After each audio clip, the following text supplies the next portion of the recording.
من أسرار القرآن: البحار تضرم فيها النيران.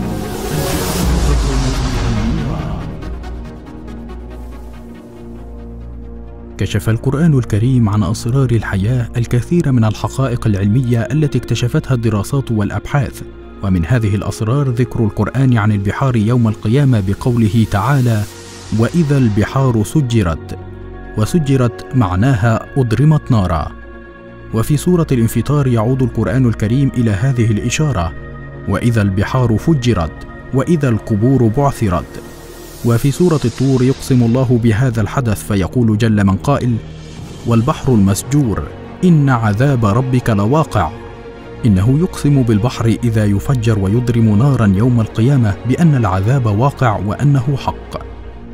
والقسم فيه لفت نظري لأهمية الحدث وجسامته، وقد ظل البحر المسجور لغزا عجيبا يتضح قليلا عند رؤية خريطة لتوزيع الأحزمة البركانية والزلزالية على الأرض في أثناء قراءة عن النشاط البركاني وأسراره.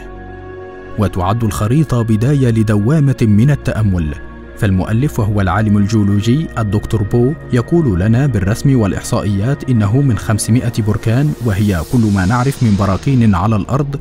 وجد أن معظم هذه البراكين تصطف في حلقة حول المحيط الهادي في خط بطول البحر المتوسط وخط بحافة الأطلسي. وأعجب من هذا أنه وجد أن قاع المحيط الهادي يتكون من البازلت، وهو صخر بركاني. ومعنى هذا أن جوف الأرض الناري هو أقرب ما يكون إلى السطح عند قاع المحيط الهادي والبحر المتوسط والأطلسي، وأن هذه الأمكنة تحت الماء تمثل نقاط الضعف في القشرة الأرضية، حيث يحدث بين وقت وآخر أن تنفجر البثور البركانية فتقذف بالحمم من جوف الأرض الملتهب إلى السطح. ثم يمضي المؤلف فيحصي لنا عددا من أعظم تلك البراكين التي تشكل حلقة من النيران حول الماء وتحت الماء. يذكر لنا منها بركان فوجيما، وبركان مايون، وبركان تال، وبركان كاركاتو، وبركان أورزابا، وبركان باريوكوتين، وبركان كوتوباكسي، وبركان شيمبوراز. والبراكين الثلاثة مونت لاسين ومونت هود ومونت رينير. هذه غير جزر بركانية تقوم وسط المحيط مثل جزر هاواي، وهي مجموعة من الجزر شيدتها البراكين. ومن أعجب ما يراه السائحون فيها مشهد حفرة كيلاوايا النارية، ويسميها أهل البلاد هاليوما، أي بيت النار. وفيها يمكنك أن ترى رؤيا العين الحمم المتوهجة وهي تغلي وتفور وتبصق نافورات النار على أعماق سحيقة داخل الفوهة. وبين براكين البحر المتوسط أكبرها بعد فيزوف هو بركان أتنا بصقلية، وإلى الشمال منه يقع بركان سترومبلي الذي يثور بصفة مستمرة ويلمع كل ليلة بالضوء الأحمر، ويسميه الملاحون منارة البحر المتوسط. وفي شرق البحر المتوسط مجموعة أخرى من البراكين، من بينها جبل آرارت، وفي الأطلسي جزر الكناري وآزور وكاب فرد، وكلها جزر بركانية. ثم تطلعنا الإحصائيات بحقيقة أخرى دامغة، فتقول أن 80% من النشاط الزلزالي يقع هو الآخر في الحزام الذي يحتضن المحيط الهادي، وأن معظم الهزات الزلزالية تقع في قاع البحار.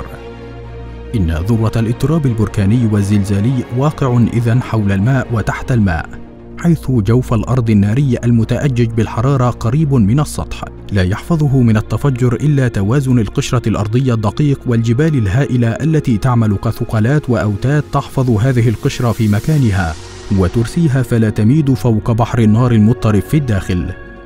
وفي ذلك يقول القرآن عن تلك الجبال الرواسي: وألقى في الأرض رواسي أن تميد بكم وبث فيها من كل دابة. وفي مكان آخر يصف الجبال بأنها أوتاد، والجبال أوتادا، وهو وصف علمي ودقيق، فهي بالفعل أوتاد. فإذا جاء وعد الآخرة ونسفت هذه الجبال تدفقت حمم النار من نقطة الضعف الكبرى وهي قيعان البحار، والتقت الأرض بجوفها المتلهب. يقول تعالى: إذا زلزلت الأرض زلزالها وأخرجت الأرض أثقالها. وأضرمت النيران في مياه البحار والمحيطات، وكان ذلك البحر المسجور الذي فجرت مياهه نارا، والذي أقسم به الخالق. وبرزت الجحيم لمن يرى. ونعلم أن الحرارة في جوف الأرض تبلغ ألوف الدرجات، وأن باطن الأرض هو فوار من الحديد المنصهر والحجارة المنصهرة والحمم، ولعل هذا الباطن الناري هو الجحيم الذي يقول فيه خالقنا: وبرزت الجحيم للغاوين. والإبراز كلمة دقيقة محددة تعني إخراج شيء من حالة بطون إلى حالة ظهور، من الجوف إلى السطح. ولعل هذا الباطن الفوار هو أسفل سافلين الذي سوف تتهابط إليه الأرواح الكثيفة الظلمانية، وهو تلك النار التي وقودها الحجارة.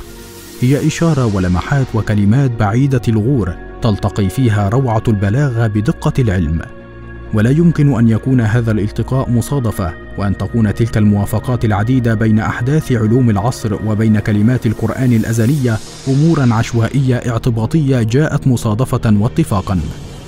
المصدر لهذه المعلومات: فصل قصة الخلق من كتاب القرآن للدكتور مصطفى محمود.